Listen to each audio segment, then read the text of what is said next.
Today we're getting into the latest Tesla news, including new Panasonic Tesla battery updates, superchargers opening to all, executive departures at Tesla, and why now might be the best time to buy a Tesla, so let's get into it. First up today, let's talk about the latest full self-driving timelines. I talked about it in my last video, but we've been in a 2 weeks Groundhog Day for a while now with Elon Musk's full self-driving beta timelines. It seems that a vision-only beta version 9 is what they are working hard on at Tesla right now, and it should come to beta testers soon and the general public after. Everything with this whole process has been running behind, years behind in fact, with Tesla wanting to have robotaxis enabled in current cars via over-the-air software updates. It makes sense since this is such a tough problem to solve. The last piece that is missing in the full self-driving package that Tesla sells right now is auto steer on city streets. The beta has been out for some time now, but then we heard that they were doing an entire reworking of it to drop radar. The most recent update from Elon Musk says, quote, "I'm driving Alpha 9, but we need to fix some obvious issues before releasing Beta 9, hopefully next week. FSD subscription capability should be turning on via the Tesla app." Now, I would not hold out for 1 week on this at all. However, the fact that Elon is predicting a week is a good sign that Tesla is close to something worth putting out as a beta, even if it takes another 2 months. Additionally, the subscription has been confirmed for a while now and continues to be confirmed by Elon, and I'm very excited to see this option coming to Tesla's vehicles. Ultimately, I think it will make the most sense since buying the $10,000 full self-driving package stays with the vehicle and isn't really valued in a sale, aside from a private sale. With the subscription, you can pay for it 1 month and cancel it the next if you don't find it worth the value. Additionally, you can just pick up where you left off on a new Tesla if you decide to trade in one for a new one. We'll talk more about buying a new Tesla in just a minute, but first let's talk about Tesla's latest 4680 battery updates. Panasonic's new CEO is officially beginning his role and has said that they are ready to make a large investment in producing Tesla's new 4680 battery cell if their current prototype production line is a success. Tesla unveiled their new tabless battery cell format at Battery Day last year with a focus on making their own battery production lines. However, Elon was clear that they still need their suppliers to get the volume of battery cells needed for electrification. Elon said, quote, "The reason Tesla is doing its own cell production is in order to accelerate the growth. It is not to make less use of our cell suppliers. In fact, I want to be really clear, Tesla wants to increase purchases from cell suppliers, and we've been very clear with our cell suppliers, whether it be CATL or Panasonic or LG, that we will take as many batteries as they can produce. And we urge them to increase their production, and we will buy as much as they can send to us." Tesla has officially tapped multiple suppliers to make their new battery cell format, and Panasonic, Tesla's oldest battery partner, has reported that they planned their own 4680 battery production line for this year. A quote from Bloomberg on this subject says, quote, "Panasonic is working to set up a prototype production line to test 4680 batteries, a next-generation lithium-ion cell touted as the key to unlocking cheaper and more ubiquitous EVs. If Panasonic looks to be capable of churning out better-performing cells more efficiently than rivals, it will make a large investment in their production, according to Kasumi. Panasonic will seek to supply them to Teslas as well as other automakers." One interesting aspect of this is that it says as well as other automakers. I think it has been assumed that the 4680 cells would be an exclusive innovation to Tesla, but we may end up seeing them make their way to other automakers in the long run through Tesla's suppliers. However, the details on this are still unclear. In any case, Panasonic is planning to go all in on these cells if they are a success, so if everything goes well, Tesla will have their own production lines as well as suppliers locked down from the start for the 4680 battery. Now, that's for the future of Tesla and their goal of getting their cars cheaper and longer range. For now, with current battery tech, Teslas are selling like crazy.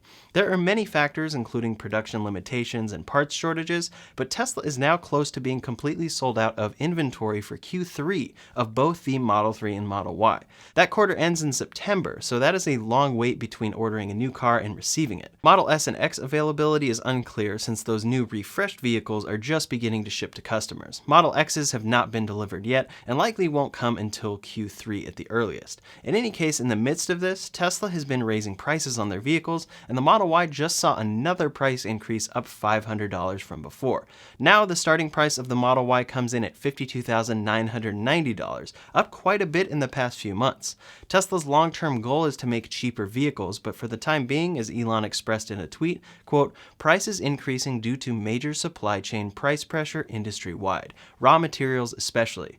So while Tesla's goal is to get electric cars more affordable and make a $25,000 electric vehicle, right now there are so many issues going on across all automakers that they have to raise their prices. The demand is there regardless, and Tesla is selling out of their vehicles even with prices increasing slowly over the past few months. I believe the Model Y has raised as much as $4,000 from its lowest price. Now we're hearing about these shortages everywhere and with tons of companies, and the end doesn't appear to be in sight. The Verge ran an article saying the chip shortage will likely get worse before it gets better.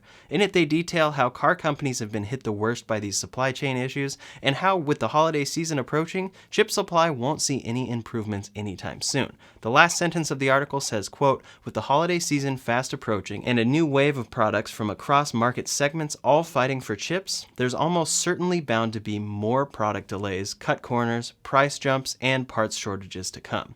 The only real solution is going to be time." Now, originally we thought that Tesla had managed to get through the chip shortage without much issue, but Elon tweeted saying, quote, "Our biggest challenge is supply chain, especially microcontroller chips. Never seen anything like it. Fear of running out is causing every company to overorder, like the toilet paper shortage, but at epic scale. That said, it's obviously not a long-term issue." For now, though, it is a big issue, and it's no doubt a reason why Tesla has been raising their prices. Since their cars are in such high demand from them directly, this has also driven up prices and demand for used Teslas. Used Teslas are selling fast, and the Model 3 in particular is selling faster than any other electric vehicle. Many are finding as well that buying a used Tesla is actually more expensive than buying new at this point, since Tesla is so backordered. So if you're in the market for a Tesla in the near future, it might be a good idea to put in that order. Tesla's prices have continued raising over the past year and seemingly will continue to do so as long as supply chain issues continue and customer demand is present. If they are sold out through September on the Model Y at $53,000, you can bet that it will be a while before prices come back down. Again, these shortages will likely get worse before they get better and could lead to further price increases. It's a crazy time to buy a new Tesla, and I know plenty of people in insanely long queues to get their vehicles delivered. If you're looking to get your Tesla soon, one place to check would be Tesla's existing inventory site. For me, I see 3 Model 3s and 2 Model Ys available near me, but national inventory is pretty sparse at this point. Still, it's worth the check and frequent checks since many people are looking at the same time. These are usually vehicles that have been delivered to a location, but for whatever reason the buyer changed their mind. Hopefully soon enough we'll see them lower prices back down, but for right now, this is affecting all automakers with tons of cars backordered. Now, speaking of Tesla's growing demand, Tesla has now made its way to 2 of the top 3 American-made vehicles on an index by Cars.com. With Tesla's vertical integration and battery cell production in Nevada along with Panasonic, the Model 3 is now ranked at number 1 and the Model Y at number 3 for the most American-made cars. This is something people seem to forget about Tesla. They are opening other factories right now around the world, but the majority of their production still comes from the United States and is American-made. Quote, "Tesla has now cemented itself firmly on Cars.com's American-made index, with the Model 3 and Model Y taking the number 1 and number 3 spots, respectively. The 2021 AMI arrives against a backdrop of scarce inventory amid a microchip shortage and heightened consumer demand." Tesla is going even further with American-made cars by building their Giga Texas factory to make more Model Ys and the incredibly popular Cybertruck, so they will likely stay on this list for a long time. Next up, a big new report that will surely be controversial amongst Tesla owners. Tesla's supercharger network is one of their biggest advantages. Even as other automakers begin making compelling electric cars, charging options on the road are not consistent and not nearly as reliable as the huge network Tesla has built up. You can travel to most major destinations without issue thanks to over 25,000 supercharger stalls around the world, and again, it's a huge advantage for their cars. I can travel from Los Angeles to Seattle without even worrying, because there are chargers all along the way that are exclusive to Teslas. However, long-term, Tesla's goal is to accelerate the world's transition to a sustainable energy. At a certain point, they will have thousands of chargers available that are exclusive to them, and this will surely get frustrating if every automaker ends up making their own exclusive network. Well, we've heard rumors for some time, and now Tesla has officially confirmed to Norwegian officials that they plan to open up their supercharger network to other automakers by September of 2022. There are some caveats here, and for the time being it is unknown whether this is just for Europe or worldwide, but but it would be a huge change from what superchargers are now. Right now, it's a big perk of owning a Tesla, and your only issues are overcrowded chargers due to lots of Tesla owners. Actually, we have seen chargers filling up more and more lately due to Tesla's huge demand for their cars. As they sell hundreds of thousands of cars each quarter, there are more and more customers visiting these chargers on common holiday road trips, creating long lines. These lines get especially long since filling up takes 15 to 25 minutes depending on your needs. A video of this was shared on TikTok showing a giant line going over the Grapevine in California, and Elon responded to it saying, quote, "Massive increase in supercharger network is underway." This is great to hear about both for their own cars as well as for the future if they plan to open up their network. The more electric vehicles out there, the more chargers are going to be needed for road trips, and for Tesla's plan to open up their chargers, it is being reported that it is dependent on coming to an agreement on sharing the cost. Tesla has put a ton of resources into building up these chargers and creating that competitive advantage, so they will want some sort of return on top of the simple charging cost to other cars. This information came in a meeting speaking about incentives for opening chargers that are available to all, and said, quote, "In the application, Tesla describes the relevant charging station will nevertheless be publicly available from the third quarter of 2022. Now again, it is unclear if these chargers would open up for Norway, Europe, or the entire world, but it seems like this is a move that Tesla wants to do everywhere long term. They have already had the offer out there to make them open to other automakers, and when MKBHD asked why more automakers haven't taken Tesla up on the offer, Elon responded to say, quote, "They are, although it's kind of low-key.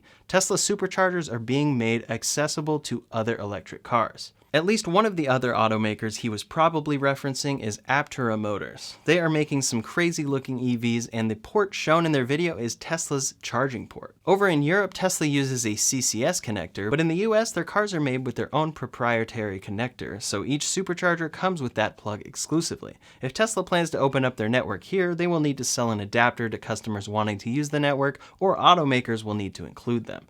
This is controversial because many Tesla owners bought their car with this exclusive perk. However, long term, it is pretty clear that if you want to support electric vehicles as a whole, it will make the most sense for Tesla to open these up and will provide more revenue for them in the process. We'll see how soon this comes to the United States for Tesla's primary supercharger locations there. Next up, let's talk about Tesla executives. The most recent big executive departure from Tesla is Jerome Guillen. He was Tesla's former president of automotive, known as the number 2 to Elon Musk. He was in charge of, quote, all automotive operations and program management, and was recently moved to head of heavy trucking at Tesla in March, working on the Tesla Semi. In June, Tesla said, quote, as of June 3rd, 2021, Jerome Guillen, President, Tesla Heavy Trucking of Tesla Inc., departed Tesla. We thank him for his many contributions and wish him well in his future career. There has been no word as to why Jerome left or if he headed somewhere else, but it is now being reported that he sold more than $270 million of his Tesla stock shortly after leaving.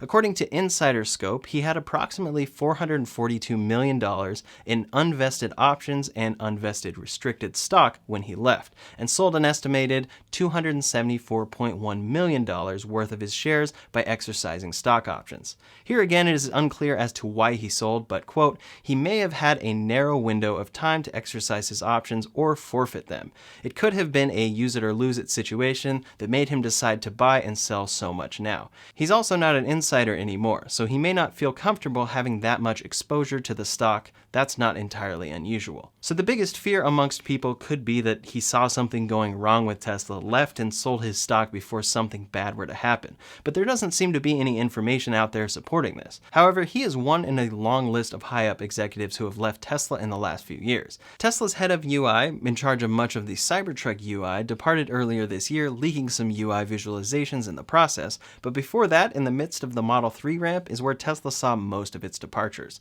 In 2019, Tesla had at least 88 departures of executives at the director level or above. At this time, this worried investors a ton, especially since many of these people were in such large roles at the company. It pointed to a possible issue with Elon Musk and his ability to delegate, as well as his higher than normal expectations from employees. Now that the Model 3 ramp is over and things have cooled down a bit for Tesla in regards to general survival as a company, the question remains as to why so many executives continue to leave. There have been a number of high-up members of the Autopilot team who have left to other companies as well, and it seems that there are a few things going on. For one, Elon Musk has aggressive timelines and seems to be a tough person to work with. I imagine if you're working hard on full self-driving in a timeline that you think will take a few months, and then he goes on Twitter and tells the whole world it will be there in 2 weeks, that will get frustrating over time. We know that he gets things done, but it was reported back in 2019 that 44% of executives reporting to him have changed annually, compared to around 9% on average at other companies like Facebook and Amazon. It doesn't seem to be very easy to work with him, and it makes a lot of sense given everything we see from him. The other aspect is that right now there are tons of startups trying to do tons of things in the space that Tesla lives in. It seems that every day we hear about another self-driving startup or another EV automaker, and many of these companies get started with an inflow of venture capital money. They have tons of money to pry people away from large companies like Apple and especially Tesla, so this is always at play with executive exodus at a company like Tesla. Additionally, Apple has taken a number of Tesla employees and executives over the years, and it's easy for them to afford them. I'm sure that Elon Musk isn't easy to work for, but the alternative options for Tesla employees and executives to move to grow every single day, with many startups giving huge offers that are too good to pass up. It's something to keep an eye on, but overall it seems that this is much more of the story here. I'm very curious to hear long-term why Jerome left, but the latest reports have said that the Tesla Semi, which Jerome Guillen was in charge of, is coming along great anyway. That's all the latest Tesla news for today, so in the meantime, you can check out the latest on a possible Model S faster than Plaid by clicking the video linked over here or in the description below. Thanks so much for watching, and I'll see you on the next one.